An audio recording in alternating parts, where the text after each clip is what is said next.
Welcome back to Unstable. This is the 52nd episode.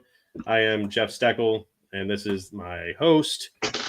We are always here, always doing shows, doing everything. We got Justin, Kingmaker _ DFF. Make sure you check him out over there, all your fantasy advice, which has come to an end, unfortunately, but we're here.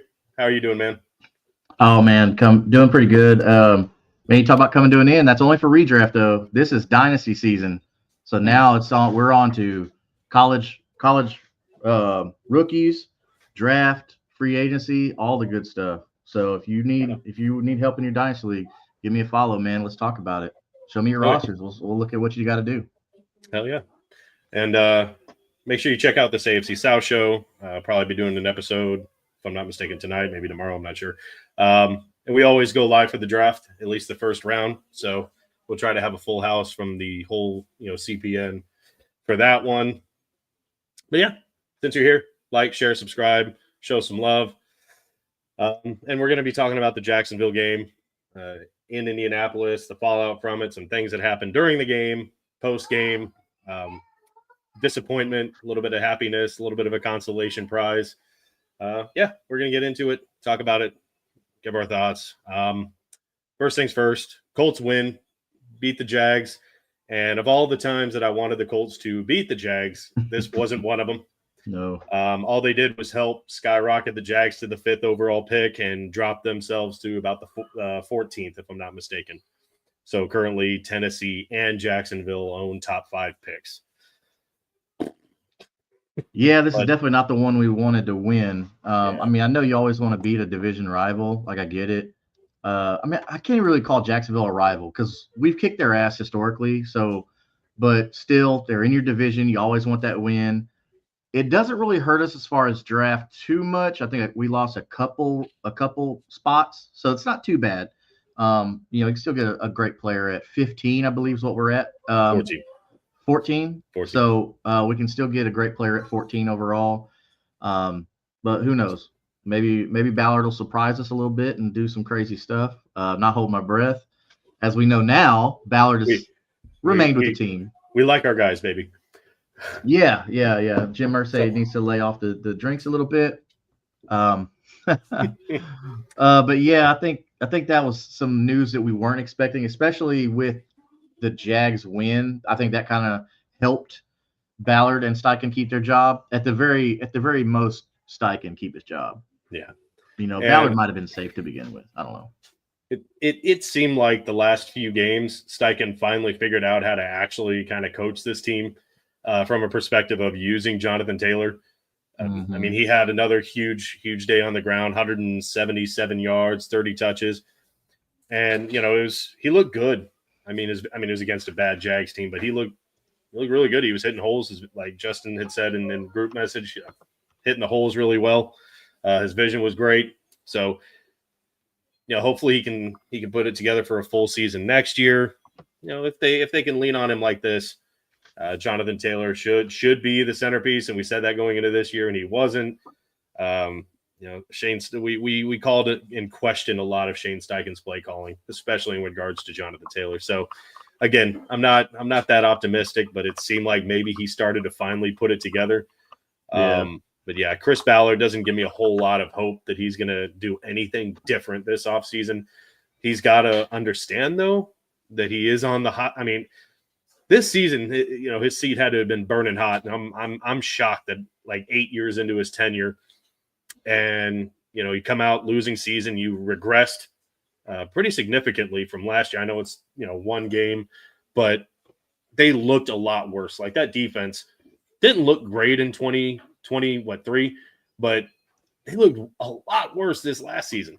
And you didn't do anything with Bradley. I wanted him canned after last year, and didn't happen. And they just looked even worse. There are just too many good pieces for them to look that bad.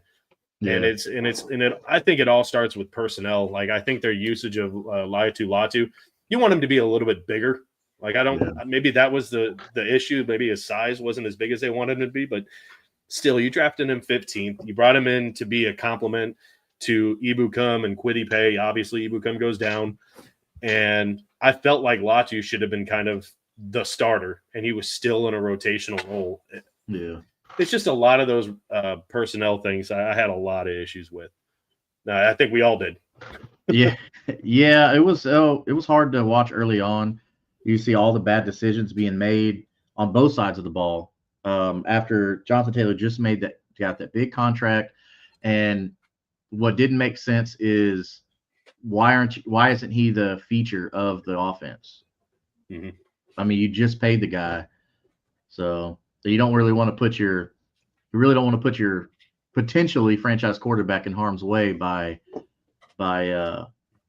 featuring him and trying to put his arm and his legs in the featured role of the offense. Like, no, ease him in because he's still young. We talked at the beginning of the season how this was essentially like a rookie plus kind of year for him, Mm-hmm. So.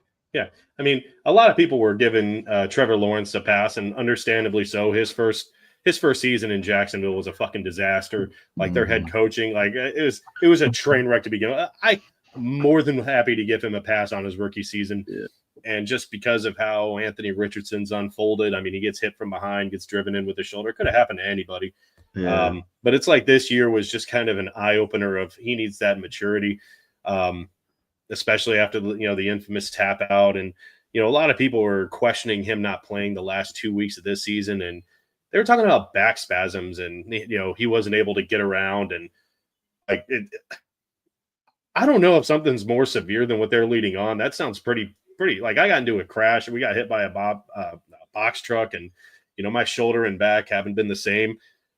I was never to that point. I mean, I'm not putting my body on the line, every week, like, practice and stuff like these guys are. It's hard to compare the two, but the impact from a truck, like it's kind of similar. And even that's what the chiropractor had said. It's like, I don't know, man. I don't know if there's something more serious going on with his back. Some people have speculated surgery. And if that's the case, man, there might be something a little more serious going on than what they're telling us. If that's the case, then not just soreness and they just didn't want him to play because the season was over. Yeah, I mean, I can understand that, but I don't know. Just we had so much optimism with our offense. Yeah. I mean, having a slow start with Downs, that kind of sucked. Missing a couple of games just because some bonehead play in practice before the season even started. Hopefully that'll never happen again. Still looking at you, Nick Cross. Yeah, right. I mean, you did well during the season, but so I'm willing to forgive. But missing a Josh Downs, like, sorry, bro, Josh Downs is more important to the team than you are. Just gonna say it. I'll be the bad guy on this one. Yeah, but for the time that he performed, he was definitely one of the top, just because of the inconsistency again at quarterback that he's had. I mean, he's once again gone through Minshew, AR, Joe Flacco, and then again Anthony. Like, he's seen three quarterbacks in his 2 years. There's just it's the carousel's continuing, and for him to perform the way that he has, and to have that a relationship with both Flacco and Richardson and still be able to put up numbers. Yeah, Josh Downs is, and hell, even the emergence of Alec Pierce this year, I wasn't writing him off, but I was close. And it was like, man, he's shown that he can be the underneath guy now. He can make those tough catches on the sidelines, and he's still the deep threat. Like, he really picked it up this year. So I'm happy to see that from him. I don't because of his size and speed, I was speculating that he could potentially take over the one spot. I'm not going to say that he's that yet, but he's making a stronger case. So I'm happy to see his emergence. Yeah, that's good. We definitely needed some of that. And I like that they're getting more people involved. Alec Pierce has broken out and really made a name for himself. So that's something to look forward to, especially with Anthony Richardson having the cannon attached to his body that he has. Mm-hmm. That's gonna go a long way. So you're gonna have threats all over the place. You have Pitt that can do everything, Pierce that can just have the deep ball, Downs that can be a crazy threat underneath, and who's super fast. So as soon as you get the ball in Downs' hands, man, there's no telling. He'd go to the house every time. Mm-hmm. He's got that breakaway speed. And then A.D. Mitchell, we'll see where he fits in. But He's got some, definitely disappointing season for him. I mean, we'd be lying to coming in ourselves. with all that hype. Yeah, coming in with all that Yeah. hype, especially from the combine, and then how well he did at Texas. You know, he's got a good future, I think, as long as he can get his hands together. Yeah, because he dropped some passes that he shouldn't. I mean, right through the hands, and that's not gonna. You know, that hopefully Hall of Famer Reggie Wayne should not let that stand ever. And if that continues to happen, I wouldn't see AD Mitchell on the roster much longer. Yeah, he's got to get that shit together. But I mean, he did have a few big plays, but it was just like too far and few between. And I'm willing to give Pittman kind of a pass on his numbers this year. Touchdown wise, he's never been that guy. Like, he really hasn't been the touchdown guy, but he has been the possession guy. He has been like, if you need a first down, he's gonna go get it for you. But yeah, he'll get that production. Like, ever since the preseason, he's been fighting back injuries and shit.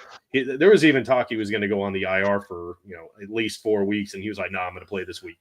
Love that. Love that. Yeah. There was no tap out on Michael Pittman. Yeah. Love that. But Pitt's like a country boy, though. He's got that country strength. So yeah. I wouldn't. And you see him play, it doesn't look. I'm sure they're shooting him up with all kind of drugs and stuff, but to keep the pain away. But man, hey, my hat is off to you, Pitt. Man, you got a big old set of nuts on you, brother. And I'm glad you're a Colt. Yeah. Maybe that'll rub off on other people. Yeah, I mean, him playing through it, that just shows that's true leadership right there. So I'm happy he's on the team. I'm happy he didn't get his money and just say, fuck it, I'm not gonna play, my back hurts. So yeah. But you know, I think a big position of disappointment that you and I have talked about to no end on this show all season long is the tight ends, man. Like, what are we doing at tight end? We've got some good ones. We've got some guys that can catch, but we don't have our future tight ends. Not now. Hey, so I know I'm the Mallory guy, right? Mallory's got hands. Okay, the dude, he dropped so many passes too. Right. That's what I don't understand. What is going on here? Maybe he just needs to get in there with that jugs machine, crank it up to Anthony Richardson level, and just boom, boom, boom, just knock it out. I don't know, but we've got to start using our tight ends more in the passing game. I mean, there's a couple good ones in the draft. I don't say let's waste it at pick 14. Well, maybe, I don't know. I don't think there's a Warren out of Penn State looks pretty damn good. Yeah, I don't know. I still feel like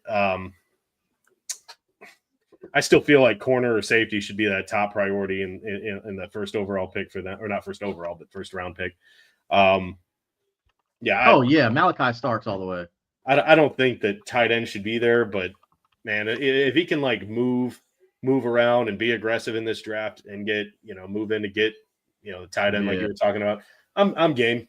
I'm okay with burning some later round capital next year.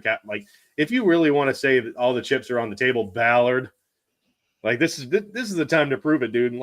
Stop acting like those contracts are coming out of your fucking wallet. You're getting paid regardless.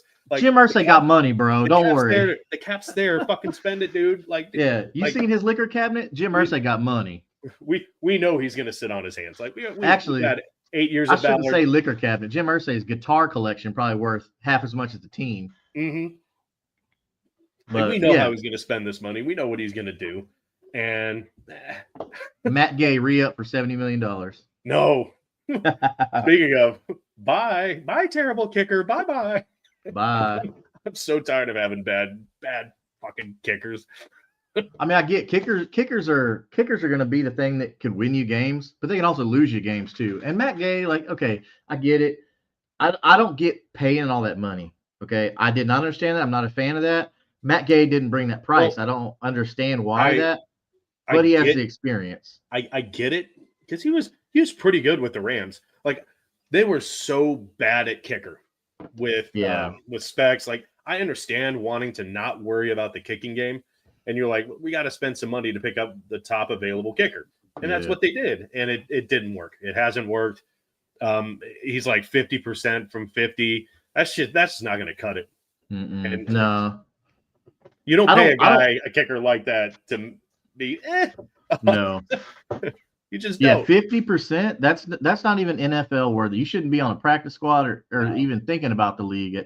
You shouldn't be UFL at 50%. Like, I'm sorry, But hey, maybe we can get something cheap. Find somebody out there, a young kid. There's been a couple kids out there that have done well. I'm just saying, you can pay me league minimum, and I'll go out there and miss kicks. I'll do it. I'm waiting for your Carl, Indianapolis. I'm waiting. Hey, 50%. I mean, I'm 50%. Either I'm gonna make it or I'm not, right? I mean, I'm not. yeah. We'll lead on the not side. Let's be real about it. So, most of Colts Nation, including Pat McAfee, obviously want to change. A lot of people are not renewing their season tickets. And that's the only way to really send a message to the owner is like, don't give him your money.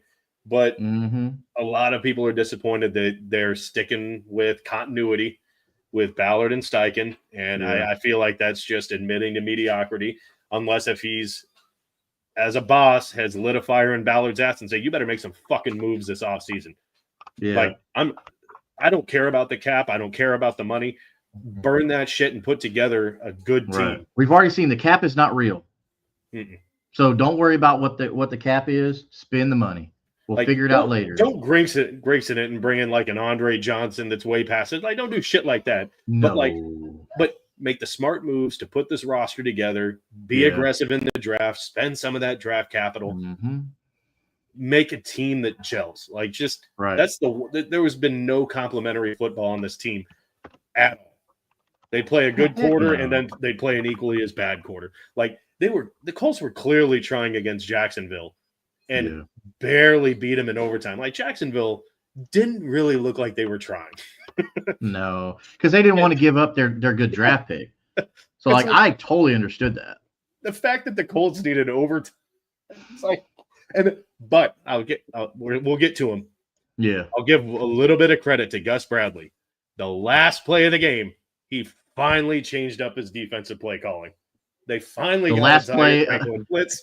The last play, not only of the game, but of his Indianapolis career. Because boom! Goodbye, Gus Bradley. It broke about what, 35, 40 minutes ago? News broke, and immediately I knew. I was like, dang, I gotta let Jeff know. Before I could, boom, there you were. Who's ready to do a show? Let's do it. Let's do this shit.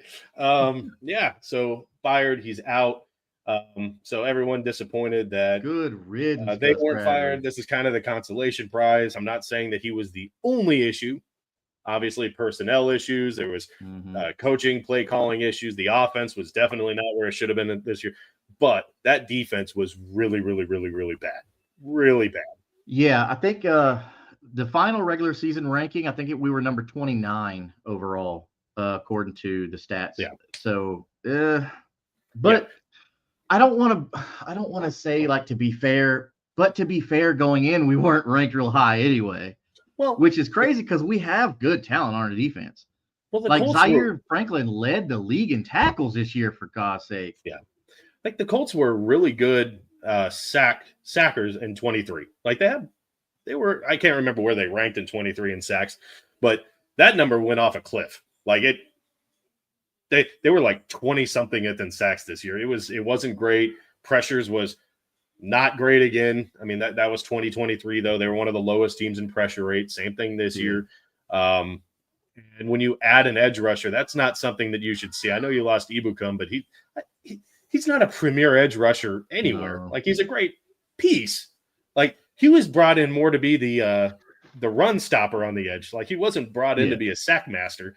So when you bring in Latu, like, you expect that pressure rate and whatever to go up, but it's Gus Bradley. So Latu is taking the double teams and pieces. It's just like in chess, man. Everybody has a skill set and what they can do. As a defensive coordinator, that's your job. That's your only job, is to put the right players in the right positions to make the play. That's your job, and you did not do that this year, Gus Bradley, at all. And this is what you get, man. I'm sorry. That's left to you. Except the last play, dude, I love that. Just brought Zaire in on the blitz. I'm like, where the fuck has been that the last 16 games? Yeah. Using them to his strengths. Wow. Yeah. Took you your whole Indianapolis career, but you finally figured it out on the very last play. Bravo. Hope it was worth it. Yeah. Bye, buddy. But where are you at, Robert Saleh? I hope, man. Come he on. was not we the need issue Ball with Jesus the Jets. up in here, bro. Let's bring in Ball Jesus.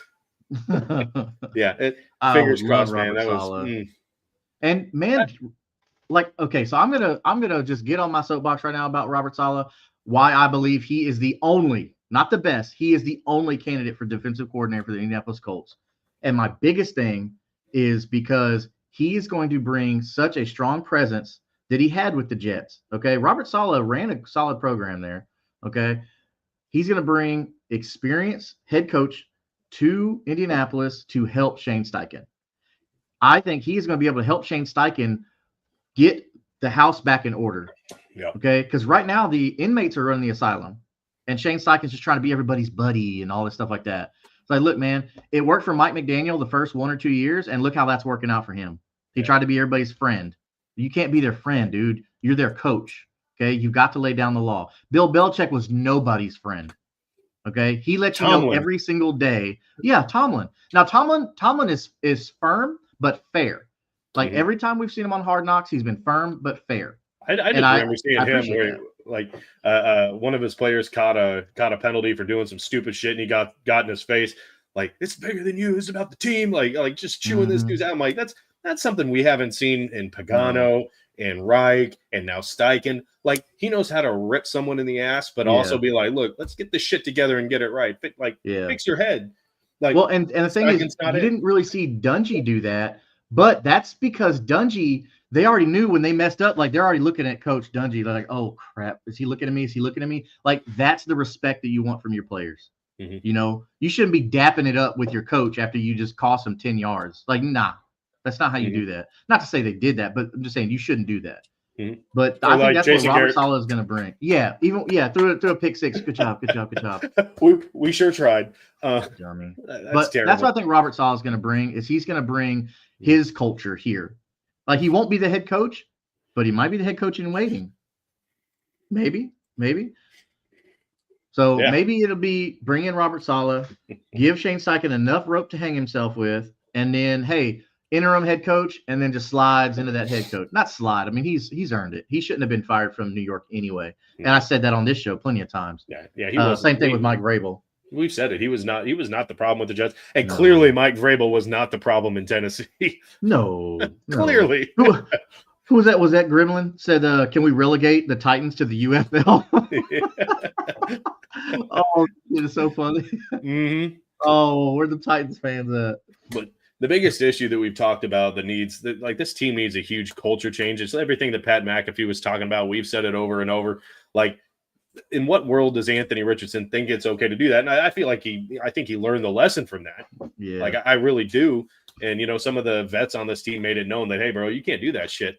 But there's been a culture change, not for the positive with the Colts. Right. And you got an image up, and it's like, it's shit like this. Like, Pat McAfee spoke, like, he has a huge platform, and he's a fan.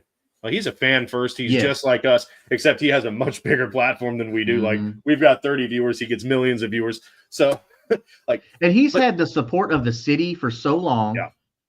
And it's like he says one thing, and he supported Anthony Richardson when a lot of the fans were turning their back on him. He was like, hey, guys, calm down. This kid's going to be okay. He's young, this and that. Now, yes, he was critical about the head tap. I think everybody saw that and was like, no, because never in the history of the NFL has a quarterback done that. I think it happened one time in, like, Florida, and it was like 90 degrees, humidity. I can't remember what quarterback it was, but it was humid, hot as shit, and I think he did it like – I think he did it, but that was he better have been about to die because players, even veterans, all that stuff like that, especially former Colts players, they were like Robert Mathis. Robert Mathis wasn't having it. But this was Houston, and the roof was closed. I know because we were at the fucking game. There was no excuse. Like, I mean, he ran around a little bit. I was tired. I'm not gonna lie, I was tired. Yeah, lie, bro, lie. Yeah. Yeah, he's lucky the guys on his team had his back, even though like hell in the locker room, hey, don't you ever do that shit again. Yeah. But they were professional. They had his back on camera. That was classy. And the Colts have always been about class. You talked about culture a minute ago.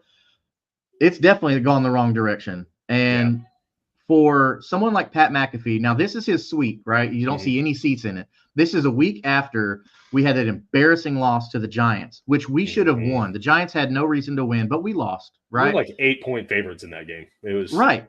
It should have been a crazy game for us.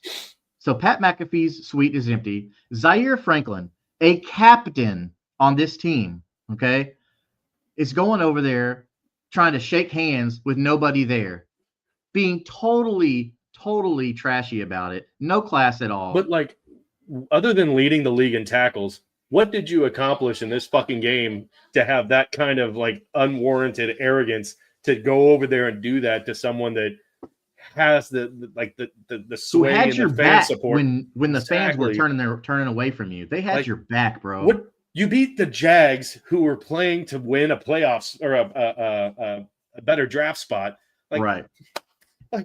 It's like you're blowing champagne in your face. Right. You're supposed to win that game. Don't be happy about games you're supposed to win. Be happy about games if you beat the Lions, pop champagne on the 50-yard line. I don't give a shit. Yeah. But you're supposed to beat the Jaguars. What are you showboating like that for? Like, what are you proving right there to Pat McAfee by going over there and doing that? What do you the city of Indianapolis will take Pat McAfee over Zaire Franklin. Mm-hmm. I'm sorry. That's just the way it is. And if Jim Irsay and the front office want to mess with Pat McAfee, you don't want to do that. Pat McAfee's got fans, okay? Mm-hmm. There's Pat McAfee jerseys up there. They didn't buy those when Pat was a punter. They bought them Pat McAfee for the brand. So Jim Irsay, slow down, bro. Slow down. You might want to listen to what the guys say because Pat's not the only one saying these things. Mm-hmm. Like, not only are former Colts players saying the same things that Pat is saying, but other veterans in the league are saying the same thing. Let me ask you this question. I think Denver played in the 3:00 window, right? Yeah, I believe so. So was Peyton Manning at the Colts game or was he at the Broncos game? Now ask yourself why. Yes, because even the sheriff knows, hey, this isn't really something I want to associate with right now. Not because of losing. Let's be clear. Not because of losing, but because of the decisions that are not being made that need to be made and the poor decisions by the coaches on the field. So I get it. Like, Peyton doesn't want to endorse this. I get that. But, man, this is embarrassing.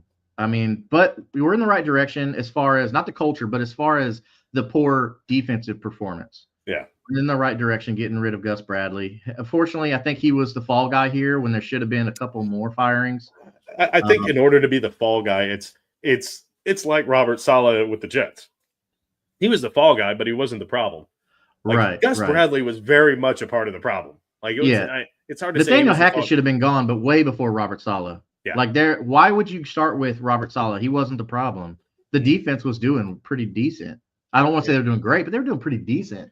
And so, I do hope that a part of that conversation with Steichen and Ballard was, Steichen, I want you to stop calling plays. I want you to be the head coach, take ownership over all the coaches, and let your offensive coordinator do that job. If you have an offensive coordinator that's not calling plays, it might be his strategy, but what the fuck is he really here for? Because you're an offensive guy. So it's like he can make a playbook based on the offense that you want to see, but let him do his job. You have a team to manage. Mm-hmm. You can't manage a team if you're managing one side of the football. So yeah. Well, all I know is Robert Saleh would look so good in Colts blue.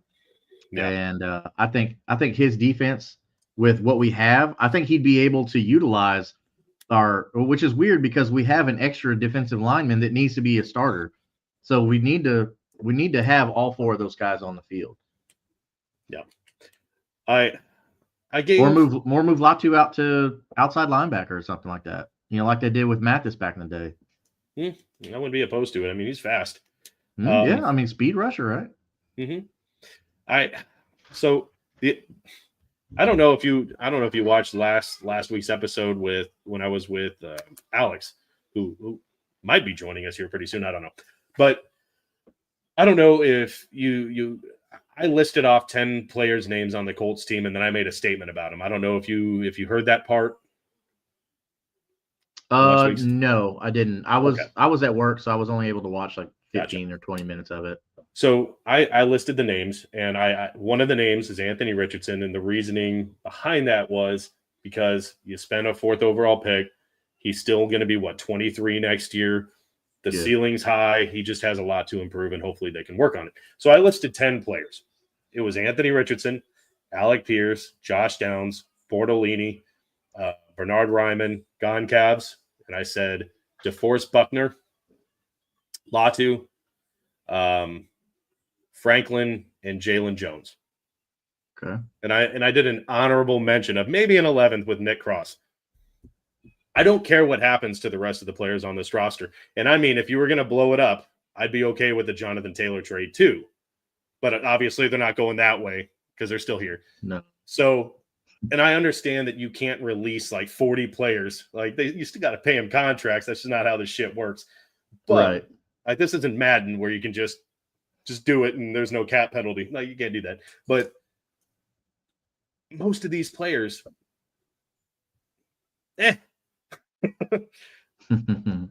I'm just, I feel like that they have made a team of some really good players, and then there's no like gelatin holding the rest of it together. Right. Like outside of them, it's very mediocre. And well, I mean, there's some decent free agents coming up though. Yeah. Maybe Ballard to get a fire under his butt and maybe handle it. But if you look, I can't remember what movie it was. I think it was Brad Pitt and Jonah Hill, where it was like the Oakland Athletics baseball team. Moneyball. Yeah. Thank you. Kind of that concept where they're a small market team. They can't afford these big contracts, but we need production. So they went into that number crunching and did all this shit. Mm-hmm. I would be okay with replacing some of these guys for guys that'll perform and bring that average just a little bit up. And I think that's a lot of what this team is lacking. Like they have Buckner, who he's a good, he eats up blocks. He's a good sack guy. Grover, not so much a sack guy, but he eats blocks and he's a good run stuffer. Yeah. There's not a lot behind him to do much. So either they do it or it doesn't get done. And that's why you have EJ Speed as one of the top, tacklers in the league, also one of the top missed tacklers in the league.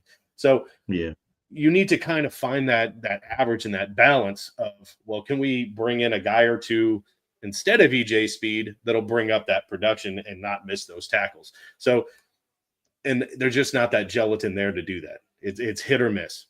And these offenses and these offensive coordinators know that, exploited it, and the Colts were one of the worst teams in the league against the run and the pass. It was bad. Yeah, like they got better in the red zone, but I mean, there's some decent linebackers. Then they're older. Don't get me wrong. I mean, maybe not Hassan Reddick. He's gonna like 30 or whatever. But I mean, you've got linebackers that are going to be free agents coming up. I mean, Khalil Mack, Hassan Reddick. I mean, Hassan Reddick's gonna be 30. You've got Jerome Baker, who's the outside linebacker for Tennessee, so that might be good to bring him over. I know you like to bring interdivisional players, that way you can keep an eye on what they're doing. Levante David out of Tampa Bay, even though he's going to be 35. Stay as far away from the Titans as possible. Oh, right. Yeah. What are they giving you a reason? What are they doing for you? Yeah, we don't want it. We don't want that here. Yeah. No, I mean, because on the line, I mean, we're solid, but linebackers and corners, I don't know. We might be able to snag a Malachi Starks in the draft. That would be huge for us. I've got Juju Brents hurt himself in week 1. I think it was tore his MCL. Came back this last game just to get some reps. Hurt his groin. Went out like this motherfucker can't play a full. We give Anthony Richardson shit for missing a couple of games. Like this motherfucker can't even play a half of a game. Ridiculous, man. Like I know totally MCL. Ridiculous. Like it's whatever. But that's 2 years now where it's just been. I think he's played like 10 games or something like that total. I don't know the exact number, but it's. Yeah, I mean, at some point you got to cut ties just based off availability. Like we can't depend on you to be available. So sorry, man. Like, hey, maybe he's on the chopping block once he gets healthy, whether it be the trade block or the chopping block. But definitely got to get that stuff out of there. I mean, especially you're talking about consistability. You got to have that, man. Yeah. And this last draft was like in the past, Ballard has had really good drafts. This last one wasn't it. Like, no. Yeah, I mean, I'm still pretty high on Latu. I do think that personnel wise, they misused him. When he was on the field, he made impacts. Like he did get pressure rate. He did cause a few sack fumbles. Like when he was out there, he made an impact on the game. Yeah, he showed signs of why you drafted him. Yeah, 100%. But I mean, and I'm not out on AD yet. I think Reggie Wayne can get this kid under control, get his hands a little stronger, get him in the gym, get his mind right. Because these kids coming out of college, they just have these inflated egos like, oh, I was a stud at Texas, or I was a stud here, stud there. Okay, congratulations. Now you're in the NFL. Now everybody was a stud there. Welcome. Now you're low man on totem pole. Now you got to prove yourself again because you ain't done shit here. No. So, but I believe in Reggie, bro. I think AD would be fine once Reggie gets in there. I'm saying current state, looking at the draft, I think 3 or 4 of the players that he drafted weren't even on the practice squad.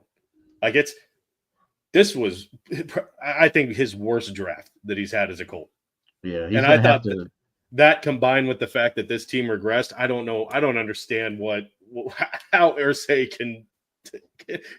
can say that. Yeah, this is good going forward. Like he just came off his worst draft where he said all the chips are in, and they regressed. Like yeah. And you don't spend a dime at the trade deadline or free agency. You cannot say the chips are in if you are not spending money or making trades. So, bro, you put egg on your own face. Or don't lie to us if you know what the real answer is. Like if you understand that this is still a building year, we're still trying to get pieces. If you had been transparent in that and like, look, I know everybody wants to win a Super Bowl. Like obviously that's the goal for every team going into the season. But realistically, no, the chips aren't all in. We're still trying to get pieces. I'm saving some of this cap.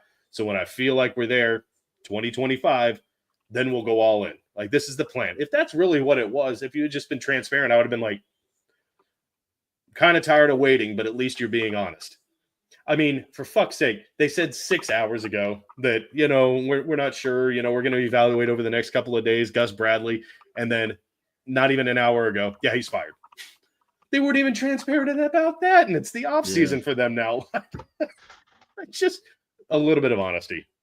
Well, and that's the thing is they don't realize that we can take the truth.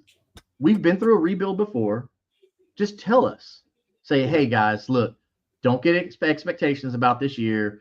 We're going to I wouldn't even say rebuild, but maybe reload would probably be an easier word to say because we have pieces, so we don't really need to rebuild like we did after Peyton Manning, but reload, right? And I think we're grown people. We can understand, okay, fine. We'll give you some grace this year. You were straight with us. You said, hey, we're not going to try and win a lot of games. We're going to try and lose so we can go get Arch Manning. Bro, if you said that, if you freaking told the fan base we are going to take all of 2025 to go get Arch Manning in 2026, you ain't going to have nobody to say no.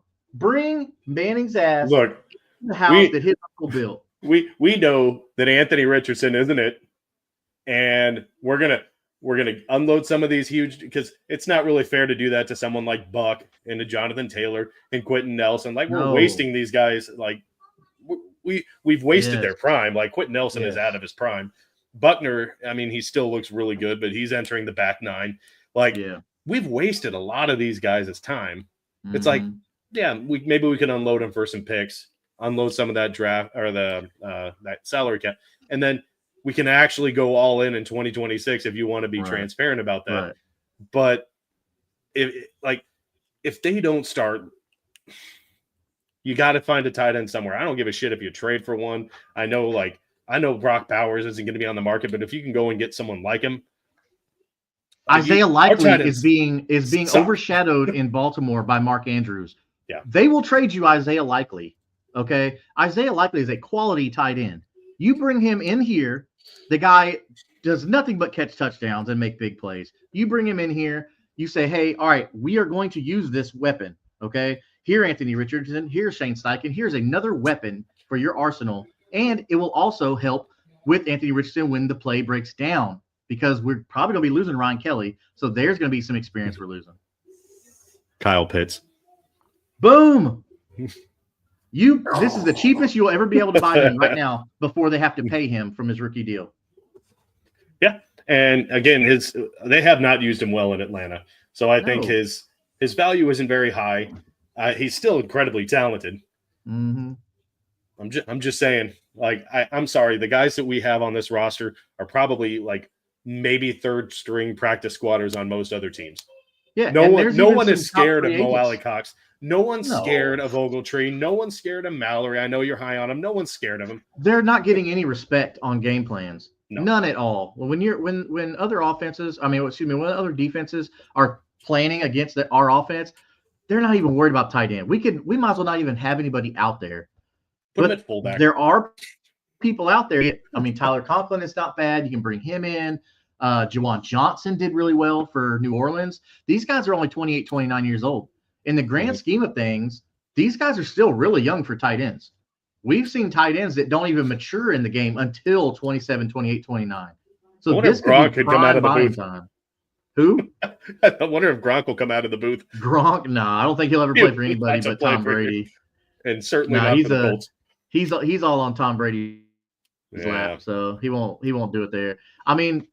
God, dude, there's so many here. Jordan Akins, he'll be available. I wouldn't say bring in an old guy like Zach Ertz. That dude's cooked. He's done.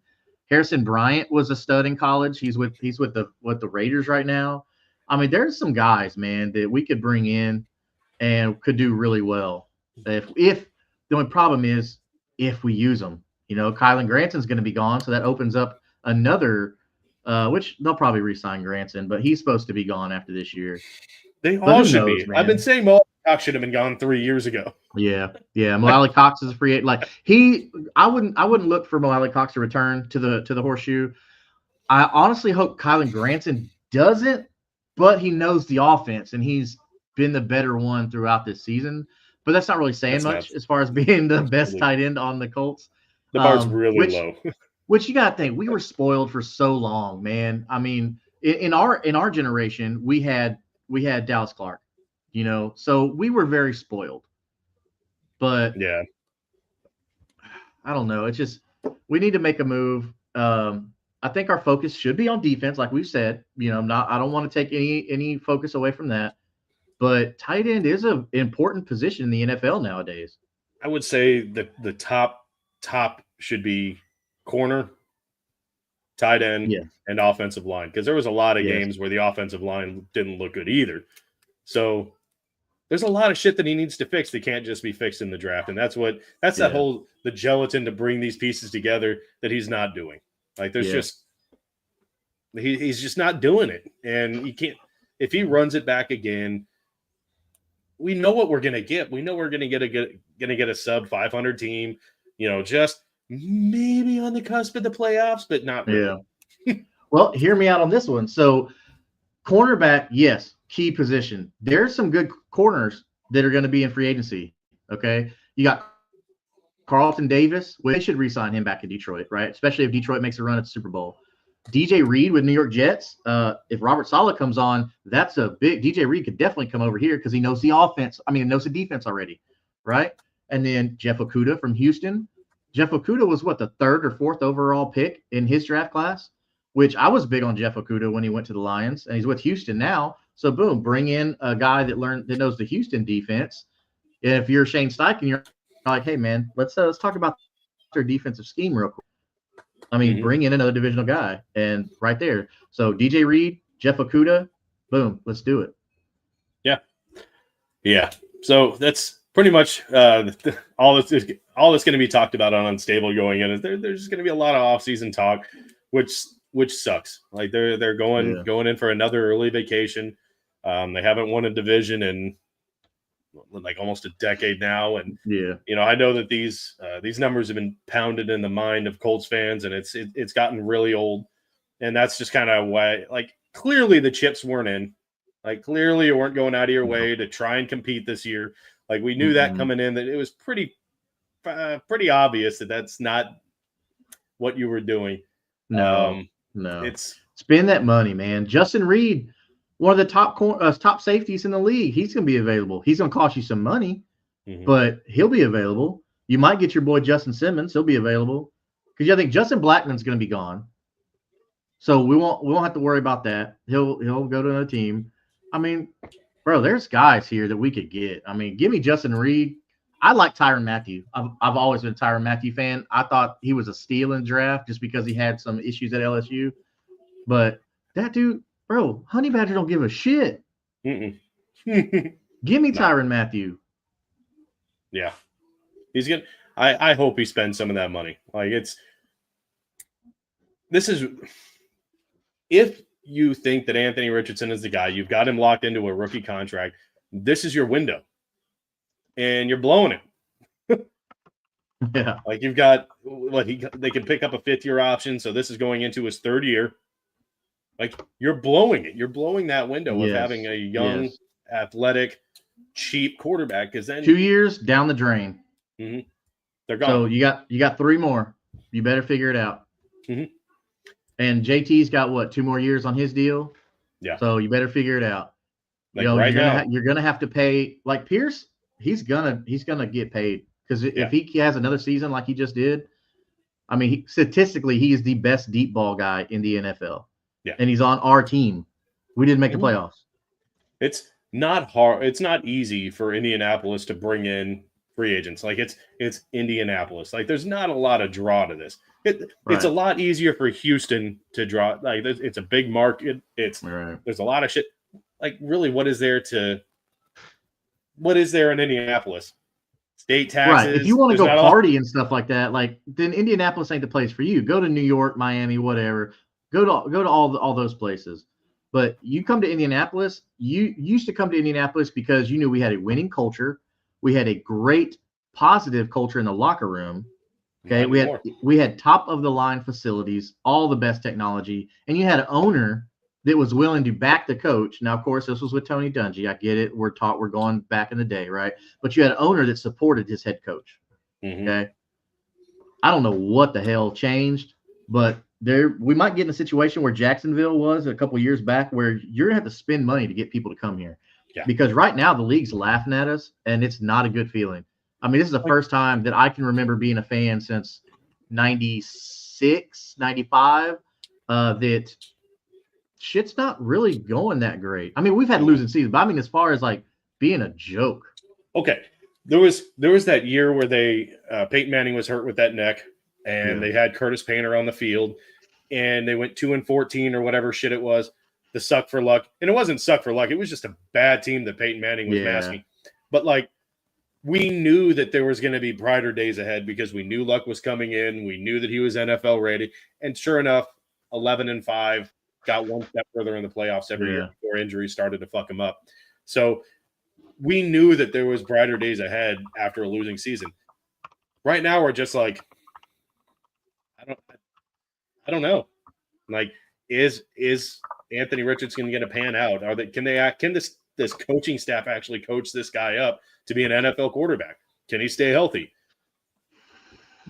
I mean, if you change anything up, man, you've got to. Shane Steichen wasn't the reason that Jalen Hurts did well in Philadelphia. Okay. And I think that's what they were thinking. And you've got to find somebody to get Anthony Richardson's mentality changed, right? We will see a lot this upcoming season, and that will tell us everything we need to know about Anthony Richardson, which hopefully it doesn't come at the cost of a 7-win season where it costs us a shot at because there's some decent quarterbacks at this time, right? Things change, but at this time, there's some decent quarterbacks coming out next year. We joke around about going for Arch next year. I don't think Arch is going to come out early. You know, he's going to make good money in college. Plus, you know, his family's usually, you know, pretty solid about, hey, get your degree, all that stuff like that, you know, whatever. So I don't see him coming out early. He doesn't need to. So it may be a 2027 situation where it's okay, we ride with Richardson another year. But next year will be a telling year for Anthony Richardson. And I'm hoping, you know, look, I'm gonna have the kids back. I'll go on record right now and just say, from what I've seen in the past handful of games where they're letting him use his legs and things like that, I think he's gonna show us some things that we're gonna like, and he's gonna show us some things that we're not gonna like. But I'm gonna give him 2025 to prove himself before I make a final decision. Hey, I'm with this guy or I'm not with this guy. Like there was some really good plays. There really was this year. You go back to the first game against Houston, you had that huge bomb to Alec Pierce. That was a beautiful pass. He had some really bad passes, struggled with short ones, struggled with hitting guys and 3 yards away in the flat. And he had some really boneheaded things that he did that didn't hurt him, but it could have been devastating. Yeah. Like he had that one where he was going to the ground and just for some reason flicked it to Sermon, I think, as he's going to the turn. Like, bro, just take the 3 or just take the sack. Yeah. If anything else had gone wrong in that play, it was just lucky.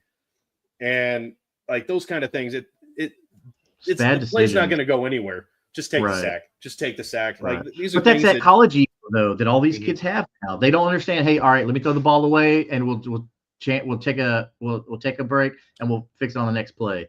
Mm-hmm. But these kids, they just want to think like, oh, this is Madden. I can just run around. No, man, don't take the 20-yard sack. Take the incomplete pass, and we'll try again on the next down. That's how Goff has been so efficient. Like he just takes what they give you. He will just nickel and dime you to death. He'll pick you apart underneath with his backs, and if it's not there deep, he'll just toss it out of bounds. He's the epitome of game manager. Like he's had a very good year. Like he takes what the defense gives him. He doesn't showboat. I see a lot of like Alex Smith. He's got some weapons, man. Like Jared Goff's got some weapons, so he's in a different situation than most quarterbacks are. I see a lot of Alex Smith and how he plays quarterback. Like I don't think he's necessarily going to win you the Super Bowl, but he's not going to lose it for you either. Like if the rest of your team can, like, you're going to win it with him, but he's not going to with his arm just absolutely destroy an elite defense. Right. Like it's that Alex Smith type of guy. But Anthony Richardson could learn a few things from these guys. Like if you want to improve in throwing, just look at what he's doing. Right. Like, take what they give you, and if it's not there, eat the sack. Like I talk about it all the time. I know that Anthony Richardson is not Peyton Manning, but Peyton Manning had this ridiculous ability to have that clock in his head of, okay, Stokely's going to be here, Rain's going to be there, and at exact every second he knew where they were going to be out on the field. Yeah. And he also had a clock going of when he knew pressure was going to be there. And if he knew that it was done, he just tucked in. Like, he never actually really got hit a lot. Yeah. He would just fall. So what do you think about this? What if, okay, now hypothetical, what if you got a Josh McCown out there, okay? Josh McCown was a great decision maker, also a great athlete. People don't realize how good Josh McCown was on his feet. And he's out there as a quarterbacks coach for the Vikings right now. Do you promote him to Colts offensive coordinator? And he comes in and helps Anthony Richardson? Because mobility-wise, like, they have similar traits, not levels of traits. Obviously, Anthony Richardson is, like, unhumanly, right? But I don't know, man. Doesn't it seem like Josh McCown would be a good OC fit? Well, they've got Jim Bob. Quarterbacks usually, and Jim Bob was okay. I like his scheme, but I don't think he's applying it to what we have here. He did very well when he was in Detroit, but that was then. This is now. The game progresses, and Jim Bob has not. I also feel like Steichen has kind of railroaded anything that Jim Bob could do too, though. Like, I feel like this is all Shane Steichen's offense, his play calling, and he just kind of like asked Jim Bob for like hints. I don't know. Right. And that's where you can do, like, say, hey, all right, Jim Bob, sorry, man, we're done. And then Shane Steichen can be like, all right, hey, McCown, I've seen what you can do, what you've learned from Minnesota. I want you to bring that here. And then now Shane Steichen can step back and coach the coaches and fine-tune certain player stuff. But he's got to get those right pieces. And I think Robert Saleh on defense will bring that in. Plus, he'll bring that attitude that they need on defense. Seeing Zaire Franklin do that is unacceptable, and that he should be punished by not the league, because that's the league ain't got nothing to do with that. But the management and the ownership should be, hey, Zaire, that shit ain't cool, bro. But I get it right now. Pat's like kind of the odd man right now with management, even though they should be calling his phone, you know. I'm not saying he's like a great offensive mind. This is a guy, like you talk about wanting to make money, and that's what the NFL is. I mean, it's a moneymaker. It's a business first. And when you have a guy that has the pull for Indianapolis, a very small market team, that Pat McAfee had, like this motherfucker is on ESPN game day. He's on he's coming back to, I think he's on Raw tonight again. He was going back to the desert. Like he's got a ton of pull. I mean, the pull's on all the Disney stuff, Disney Plus, ESPN Plus, ESPN Live. He does his own show still on YouTube across all platforms. Like the dude, and we talked earlier, the dude has the city. The city loves Pat McAfee. Yeah. So I'm not saying call his phone for advice on how to run the offense, but you want him talking good about the shoe, like right. You should be asking to go on his show. You know, Jim Irsay should be like, "Hey, Pat, can I come on the show? I think we got some things we need to talk about." Look, Pat, I know you're not going to renew your season tickets. I want to keep you in the booth, and I want to keep you in those seats next year. They're on me next year. Right. Please, for the love of God, come in the grand scheme of things. What does that cost? Believe in us again. He will make more money on the publicity than those seats ever will go for. Believe in us again. We're going to make changes this year. I've told Ballard, I've told Steichen, we need to write this shit. Please give us a chance at 25 and sit your ass back in that booth. He's already said he's not going to renew his seats. Right. Like, you lose Pat McAfee, you've lost anyone that watches WWE, you've lost anyone that watches college. Like, there's a reason that you're the destination every fucking year when it comes to the combine. Right. I guarantee you, the Colts have gained fans just because of Pat McAfee. Yeah. I guarantee you there's people out there that started watching the Colts because of Pat McAfee. Like, Indianapolis right now has, I think there's 3 major WWE events that are going to be Royal in Indianapolis. Rumble. I think the Royal Rumble. Royal Rumble. Which is like one of the big 4 that they have every year. It's the Rumble, WrestleMania, and I think SummerSlam. Well, we're all going to be in Indianapolis. That even proves my point to what I was talking about before about how Lucas Oil Stadium technology is a premier destination that people want to play in because the stadium is top of the line. You're about to fuck that pull up. Yeah, don't do that. Like, there's a few pillars that Jim Irsay has for the Colts, and one of those pillars is Pat McAfee. Yes. And Zaire doing that, like, you're fucking up my money, bro. Well, and what's crazy is Jim Irsay, like, that was a gift that he was given from the football gods, was Pat McAfee. Okay. Not only was he an epic all-time punter, but he has endorsed the Indianapolis Colts and stayed in Indianapolis. He could have gone to LA. He could have gone to New York. He could have gone to all these other places with major production studios. He chose to keep his family here, bring his business here, and all his buddies here to Indianapolis. Yeah. Bro, what are you doing? Pat is believing in you. You need to have his back. If he says, "Hey, Jim, something's not right," you at least need to have enough like humility about you to say, "All right, let's talk." Whether you listen or not, just say, "Let's talk." I can understand. Like, if you and me had a bigger platform, a bigger audience, whatever, I could understand or say being like, you're just some guys. But like, he played for your team. He played for your He played with Peyton Manning. Like, he was out. Like, we've seen the hits that he made and the punts that he did, and he made those. Like, it wasn't a called onside kick against the Texans. He just saw that it was there, so he took it. Like, he had heads up. He had the authority and whatever to make that decision. Yeah. And like, he did all that with your team, and he had to retire prematurely. But like you said, he stayed in Indianapolis, and now he's this huge pull.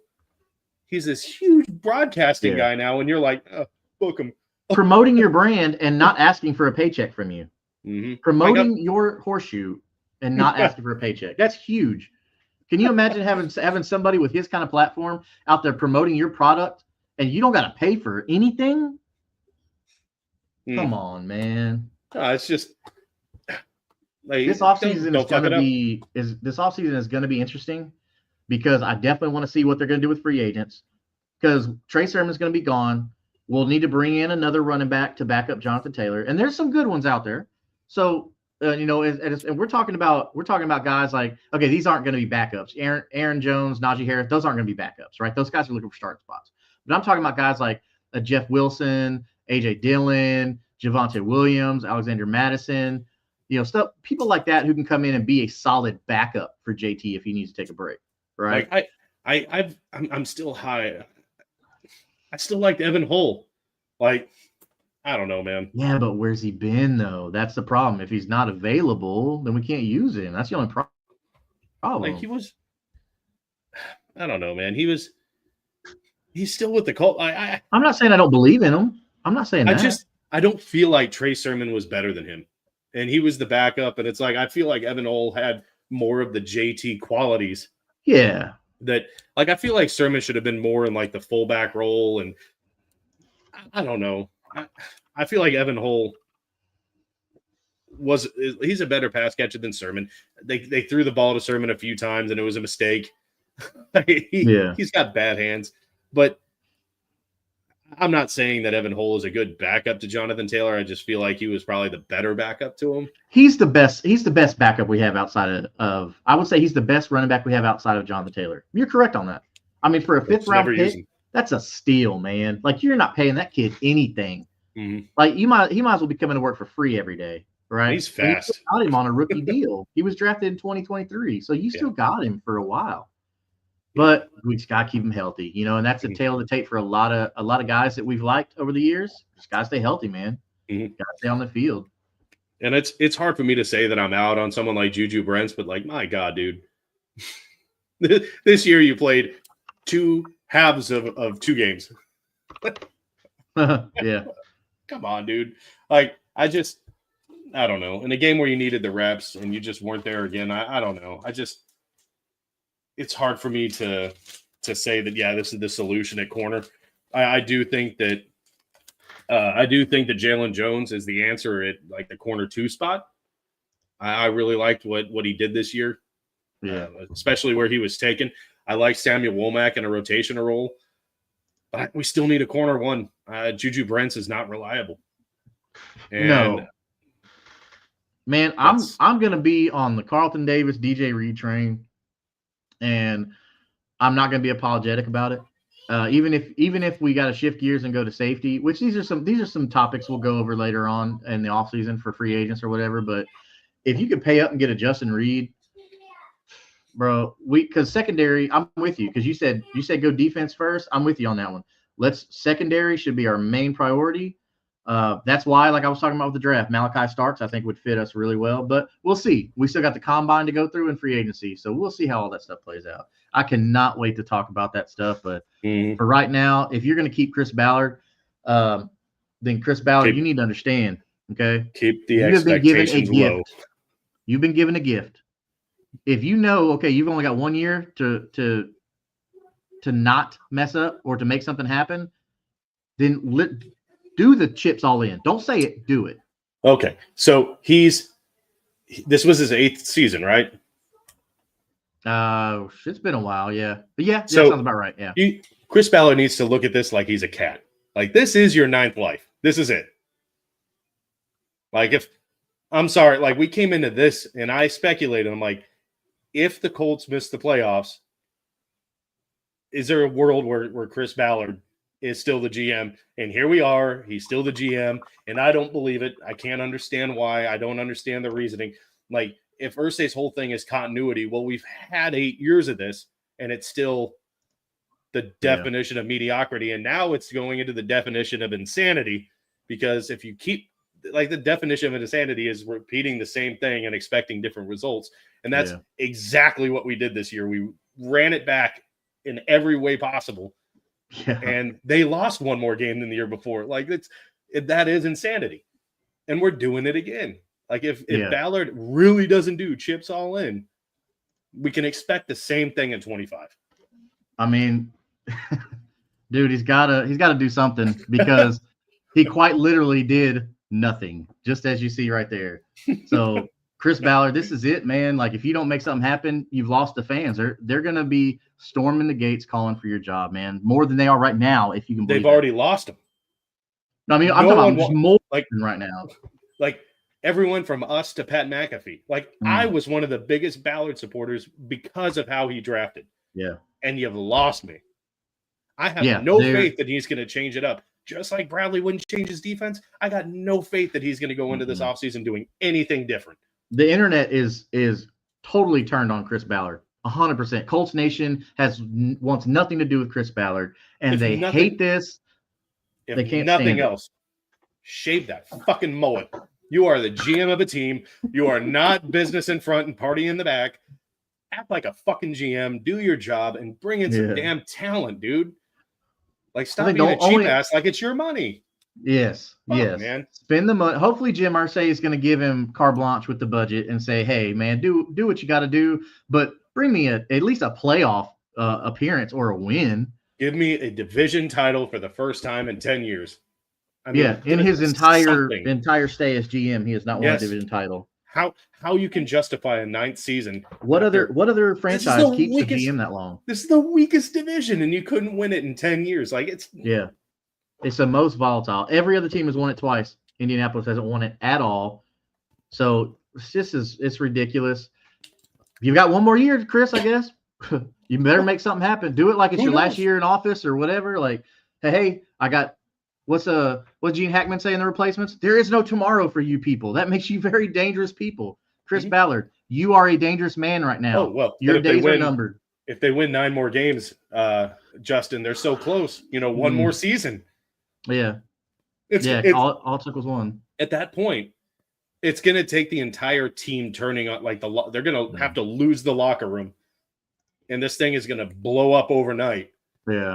If that's what it's going to take. Otherwise, he's just complacent with mediocrity. And, like, we're tired of it. Like, I already bootleg my Colts games in Houston. Like, I'm not paying YouTube. No. $400. Like, no, fuck you. So no, I'm a pirate and I go on Dofu. And they don't get prime time, justifiably. Yeah. So I don't ever get to watch them unless they're playing Houston. And even then, I'm like, The NFL is starting to flex more games, and I don't blame them. I don't blame the league at all for flexing games. I want to see a great matchup Monday night, or I want to see a great matchup Sunday night. You know, if the Colts aren't playing good, then flex their ass to a noon game and take them out of Sunday Night Football. I don't blame you at all.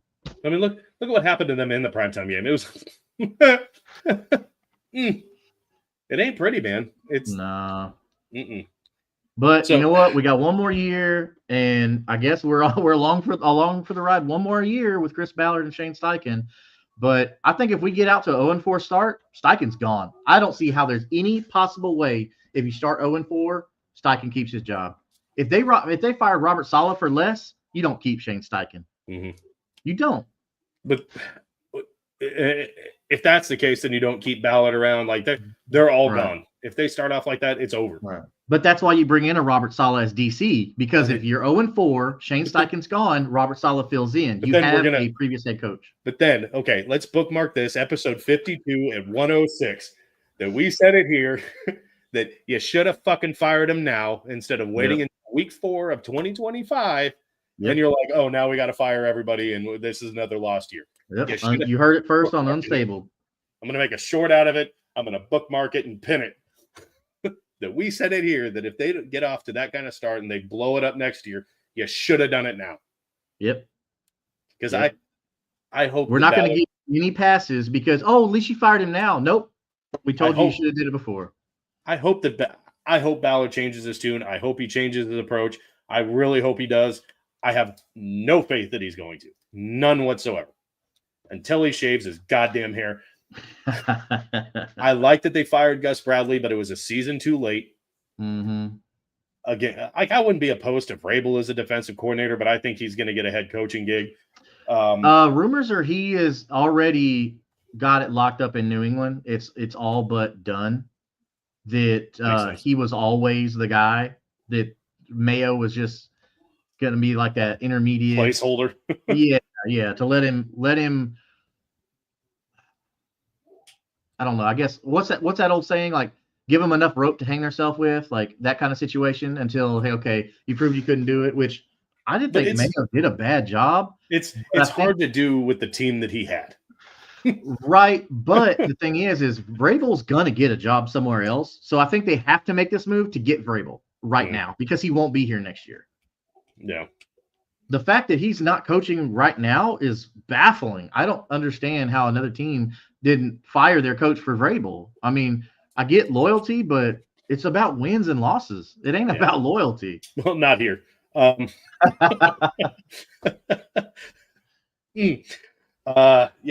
can't.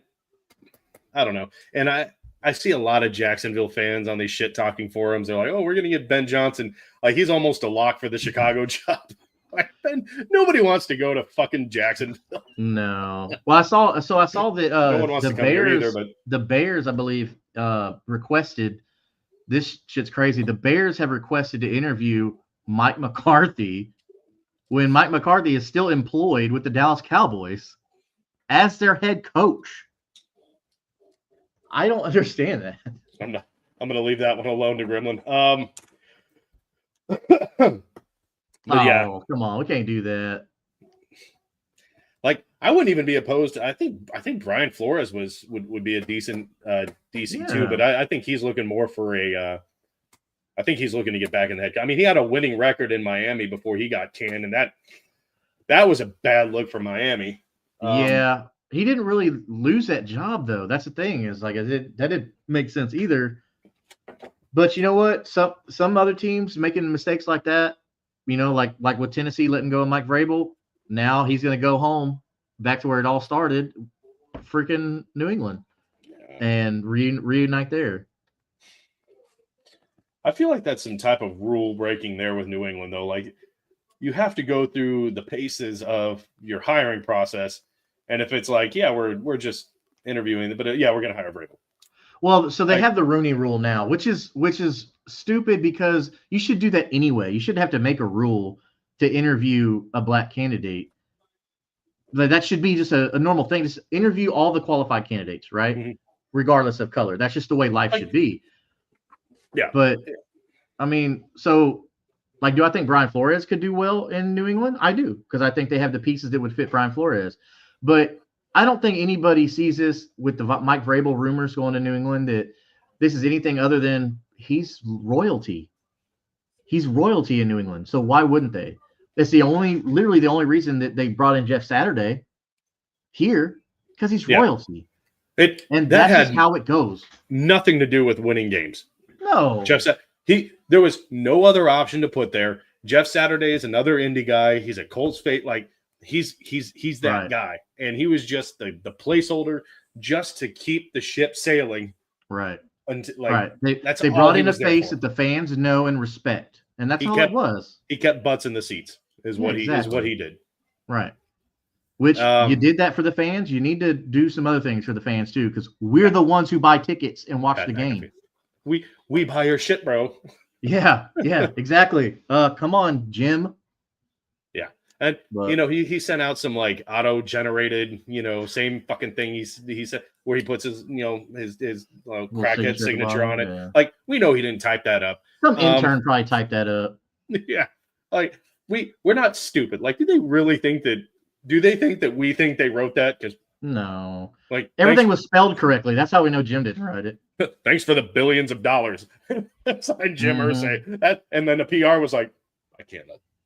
Yeah. I'm not gonna print that. They were talking about that today on McAfee's show, which McAfee was actually doing it live from were they in LA or something where they're doing Raw on Netflix tonight.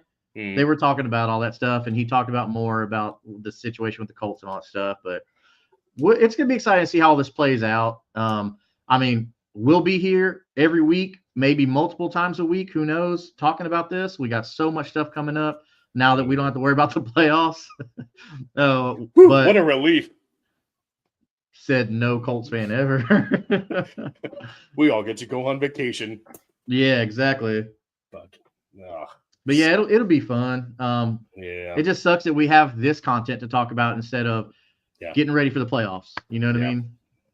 Yeah, when I said it going in even into that Denver game, like this does not look like a team that should be in the playoffs. Like, and then they shit the bed against the Broncos. And we don't deserve to even be in the conversation with it. Yeah. Well, you know what? Well. So today is what the league calls Black Monday, where coaches it's just firing all day long.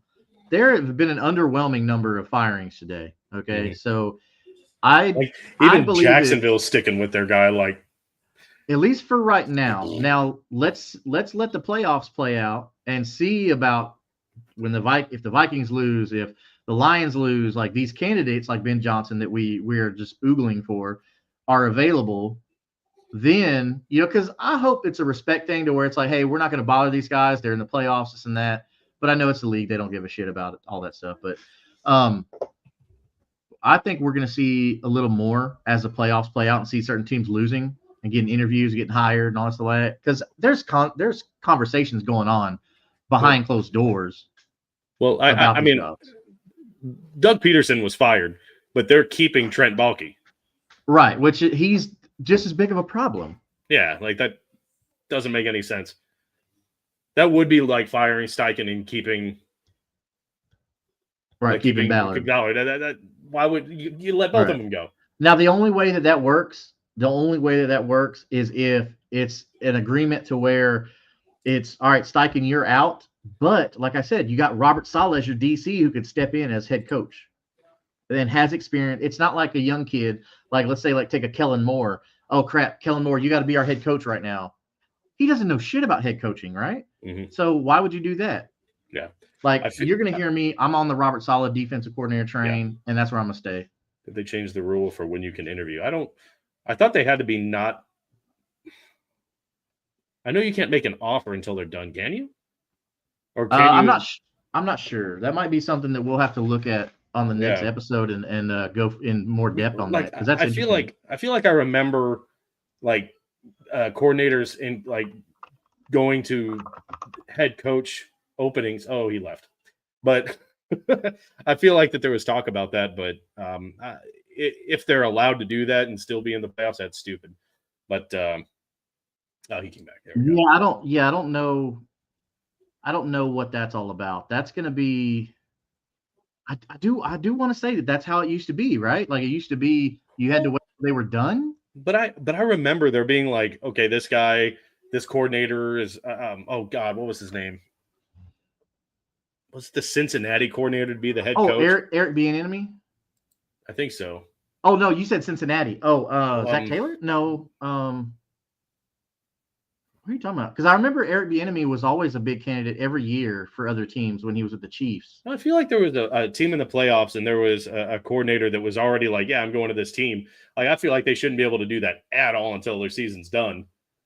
Like, I don't feel like anybody should interview anybody until the season, but until their season is done, right? I'm saying until it's like done. Like everyone should have the same window to interview. I don't think anybody should be interviewing, because you know that these teams in the playoffs, Super Bowl, whatever, they might lose a coordinator to a head coaching spot. Yeah. They're going to get the last of the pickings. Mm-hmm. Like I don't know if there should be any, at least they need to make a deadline and say no hirings until this date, right? Yeah. So like free agency, it can't start until this date. That way, there's no coaches, favoritism. No coaches should be like, oh, I'm going to be the head coach of this team after this. Right. Yeah, because then your mind is not on your playoff game. Your mind is on, okay, now I'm the coach for whatever team, for the Jaguars. Yeah. I need to focus on that. Yeah, that's bigger for my career. Yeah, but oh well. But yeah, we've got a whole many months of off season to talk about the things that Ballard isn't doing that he should be doing. I hope I'm wrong. I don't think I am. In this case, I hate being right. I really want to be wrong. Yeah, but I don't have any faith. But that gives us some stuff to talk about next time. Yeah, but we've almost gone. God, almost an hour and a half. We've got 50 people watching. We appreciate it. Make sure you like, share, subscribe. Go on over to Kingmaker_DFF. That's all of his handles on all the platforms. Show him some love. He's your fantasy football guy, dynasty guy. And I'm, of course, Jeff Steckel, Big Stack. I've been here for all 52 episodes of Unstable, and I've pretty much been with this AFC South show from when it was like 70-something subscribers. It's up to, God, I don't even know where it's at, almost 500 now. So we appreciate it. Head on over there, jam on the buttons, help us out. We're trying to make we're trying to make many green peoples from history times.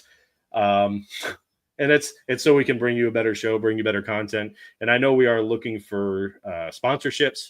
So make sure if that's something that you'd be interested in doing, give you an ad spot, do that kind of thing. Hit up Curtis Brown on Curtis Podcast Network. You can find him on that Real Texas Team, and also, of course, this AFC South show. But yeah, until next time, exciting offseason to talk about for the Colts. We'll see y'all neall next time on Unstable. Y'all be good so people. Long, Gus Bradley. Not going to miss you. Should have happened a year ago, buddy. Best of luck to you. Y'all be good people. We'll see you next time. Later, guys.